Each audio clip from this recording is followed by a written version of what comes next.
The ahadith that we have, I don't know if everybody heard that hadith when it was being recited or not. We have that hadith, I think in some, maybe in Bihar we have the same hadith as well, along those same lines, of course.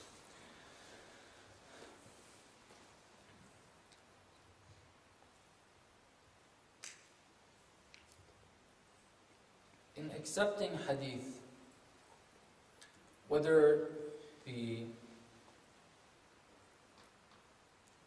it being or having been said by the ma'soom, that aspect of it, and if it's said by the ma'soom, the understanding of it, we've got to make sure we understand it in the right way if it's said by the ma'soom.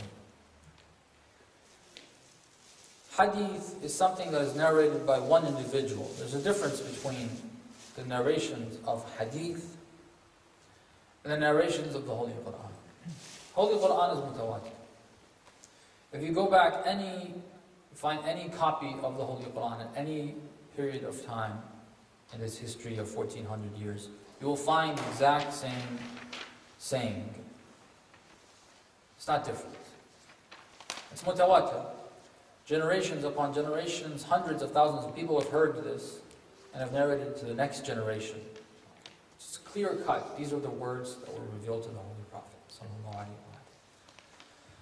However, when it comes to hadith, there's different types of hadith. Some of the ahadith, we find either the same words are narrated a number of times, like the hadith of Ghadir, Man kuntu mawla fa'aliyun mawla fa'hada aliyun mawla.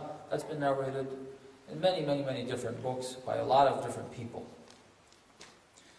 Or maybe the wording is not repeatedly narrated, but the concept that is mentioned in the hadith, you find in a number of different hadiths.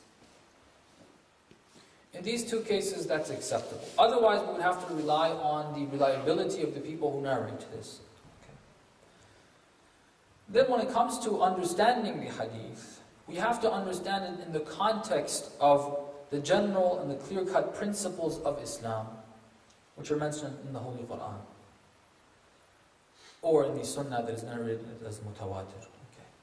We can't take one hadith that says something that is contradicting or very different than a general principle that is mentioned and is clear-cut. It's not only mutashabihat of the Quran, it's a very clear-cut principle that's mentioned in the Holy Quran.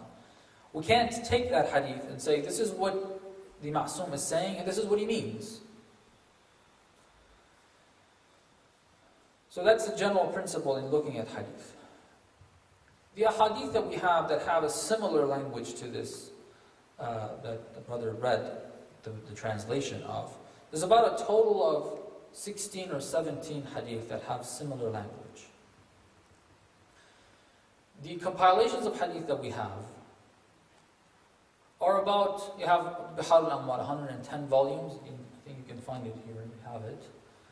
And you have Wasail al-Shia, which is 20 or 30 volumes depending on the print.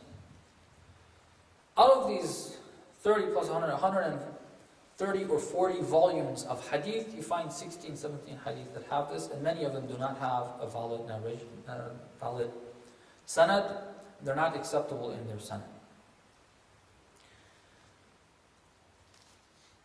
Some of them, however, do have a valid sanad. But in understanding them, as I said, we have to check with the Holy Quran.